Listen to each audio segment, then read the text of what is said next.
तो राजस्थान में इंतखाबी गहमा गहमी है और इंतखाबी तशहीर में अब कुछ ही वक्त बचा है। सभी लीडर लोगों को अपनी तरफ रागिब करने में लगे हैं। राजस्थान की वज़ीर आला वसुंधरा राजे ने कहा है कि उनको उम्मीद है कि जीत उनकी ही होगी। उन्होंने न्यूज 18 राजस्थान के एडिटर शिवपाल शतावत से खास बातचीत की। संग्राम अब पूरा हो चुका है, यानी काउंटडाउन लगभग पूरा हो चुका है। कुछ ही घंटे बचे हैं चुनाव होने में और इसी के साथ तय हो जाएगी राजस्थान की अगले 5 साल की राजनीतिक तकदीर। इस तकदीर को कौन तय करेगा, ये मतदाता तय करेंगे, लेकिन फिलहाल लगातार सभी राजनीतिक दलों के जो नेता हैं वो हवाई दौरे कर रहे हैं, जनता से सीधे जुड़ने की कोशिश कर रहे हैं और उन्हीं में से एक है राजस्थान की मुख्यमंत्री श्रीमती वसुंधरा राजे, जो लगातार न केवल दौरे कर रही है बल्कि जनता से सीधा संपर्क बनाकर अपना रिपोर्ट कार्ड भी पेश कर रही है कि उन्होंने क्या क्या किया और अब अगले 5 साल में उनका एजेंडा क्या है। इस वक्त हमारे साथ हैं मुख्यमंत्री वसुंधरा राजे। मैम, आप लगातार संपर्क कर रही हैं। एक तो सबसे बड़ा सवाल ये खड़ा करता है कि आप मैनेज कैसे कर पाते हैं इतनी लंबी मीटिंगें, थकान तो होती होगी। ये तो 5 साल से कर रहे हैं, 5 साल से अब ये चौथी यात्रा, ये समझो ये 5वीं हो गई, क्योंकि चुनाव खत्म होते ही हम लोगों ने सरकार आपके द्वारा जो मीटिंग की, मैंने जो दौरे किए थे, उससे लोगों से पता करने की कोशिश की कि हम लोगों का एजेंडा आगे 4 साल के लिए क्या होना चाहिए। ये रिकॉर्ड की बात है, मैं ये हवा में नहीं कह रही हूँ, आप तो इसको चेक कर सकते हैं। और मैं तो हमेशा सबके सामने यही कह रही हूँ कि भाई किसी भी मुख्यमंत्री को मेरे साथ खड़ा करके मुझे वो बताएं, मेरे से ज़्यादा किसी ने दौरा किया है। तो ये चुनाव हैं और चुनाव के अंदर जो जो मुद्दे कांग्रेस लाती है और जिस तरीके से लाती है और जो 50 साल से लाती गई है, उसकी वजह से हमारा सामाजिक समरसता जो है उसको बिल्कुल तितर बितर करने का काम उन्होंने किया है।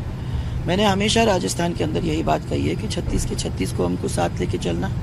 जब तक सबके सब साथ लेके नहीं चलेंगे तब तक राजस्थान को आगे बढ़ा नहीं सकेंगे। हम लोग ने काम चालू किए हैं, मुझे मालूम है कि हमारी सरकार वापस आती है तो इसको आगे बढ़ाते हुए हम इसको बहुत आगे ले जा सकेंगे।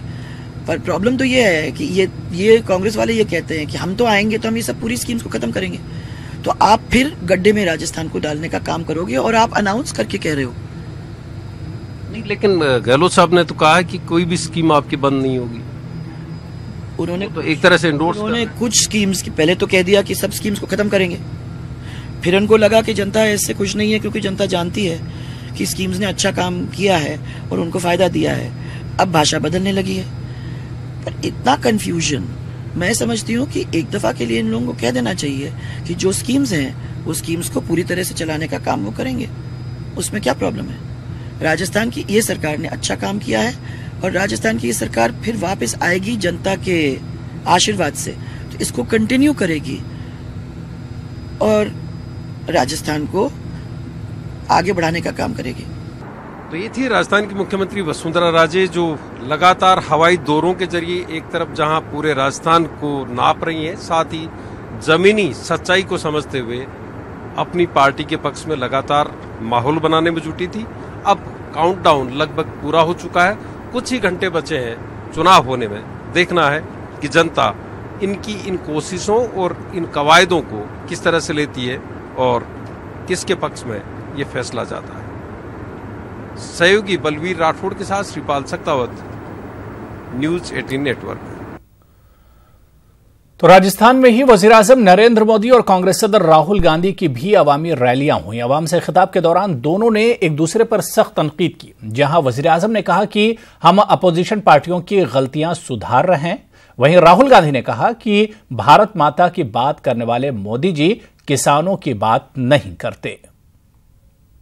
इन 6 बेटियों के लिए आइए भाइयों बहनों, इन 6 बेटियों के लिए, हमारी नौसेना के लिए जोर से ताली बजा करके, भारत मां की जय बोल करके उनका गौरवगान करें। भारत माता की, भारत माता की। पंजाब से झगड़ा करते थे कि नहीं करते थे कि हमें पानी मिलना चाहिए, पानी मिलना चाहिए, करते थे कि नहीं करते थे? सरकारें थी कि नहीं थी?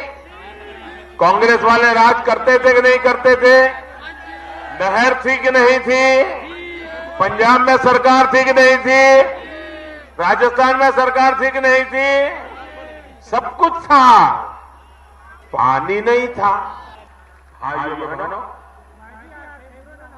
इस सर्जिकल स्ट्राइक ने हिंदुस्तान की सेना की ताकत दिखाई नहीं दिखाई, वीरों का सामर्थ्य दिखाया या नहीं दिखाया, हमारी सेना सामर्थ्यवान है ये तय हुआ नहीं हुआ। भाइयों बहनों, ये सर्जिकल स्ट्राइक किसने की? वे लोग 2 महीने पहले राजस्थान को कांग्रेस का जय जयकार होने वाला है, ये कहने वाले आज कांग्रेस के नेताओं को गाली दे रहे हैं कि तुम लोगों ने जीती हुई बाजी हार दी, जीती हुई बाजी हार। और इसलिए भाइयों मैं आपसे आशीर्वाद मांगने आया, एक भी कांग्रेसी को जीतने मत दीजिए, ये झूठ बोलने वालों को जीतने मत दीजिए। मुंह से एक शब्द नहीं निकला, मगर दिल में भावना थी। इसमें कैसे हिम्मत हुई कि एक किसान की बात हिंदुस्तान के प्रधानमंत्री के ऑफिस में लेके कैसे आ गया? मोदी जी, कांग्रेस पार्टी वाले आपसे डरते नहीं हैं, हम एक भी इंच पीछे नहीं हटने वाले हैं। हिंदुस्तान के किसान का कर्जा माफ होना पड़ेगा, गारंटी कह के बोल रहा हूं। मैं 15 लाख वाले वायदे नहीं करता हूं, झूठ नहीं बोलता हूं। 10 दिन के अंदर अलवर के, राजस्थान के किसान का कर्जा माफ करके हम दिखा देंगे।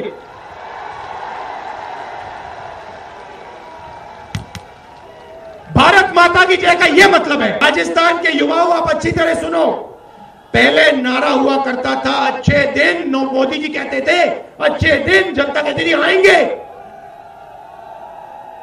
अलवर के युवाओं, अब एक नया नारा चला है, सुनो, चौकीदार चौकीदार चौकीदार। एमआईएम लीडर अकबरुद्दीन अवैसी ने चंदनारायण गुट्टा हल्के असेंबली के इलाके बारकस सलाला का दौरा किया। बारकस में इंतखाबी जलसे से अकबरुद्दीन अवैसी ने खिताब करते हुए कांग्रेस और बीजेपी पर सख्त तनकीद की। अकबर ने कहा कि हम मिल्लत के सौदागर नहीं हैं, टीआरएस और मजलिस का इत्तेहाद मुसलमानों और दलितों के लिए फायदेमंद होगा। हमसे पूछते हैं हमने क्या किया? राहुल गांधी हमसे पूछने के बजाय अपने दादी के समाधि पर जाके दादी से पूछ ले कि मजलिस ने ऐसा क्या किया था कि दादी अम्मी आप दारुसलाम को आई दी गई थी। तो फिर एक मर्तबा कांग्रेस आ गई तो उसके बाद तो बीजेपी आएगी ना। इस वास्ते हम तीसरी कुव्वत को बाकी रखें, समझे? अगर इन्हें अदब फायदे में नहीं रहा तो उसको, उन्हें अदब फायदे में नहीं रहा तो इसको, समझे? इसको जिंदा रखो, पकड़ के रखो। मैं भी मानता हूं कि लोग कह रहे हैं मजलिस टीआरएस का साथ दे रही, हां दे रहे हैं, बराबर दे रहे हैं। क्यों दे रहे हैं? एक हिकमत है, सियासत है। अरे आप नहीं समझेंगे। अगर हम आज इसको छोड़ देंगे तो इन्हें किसके गोद में बैठ जाएगा? बैठेगा नहीं। अरे हमारी कोशिश है पकड़ के रखे हो,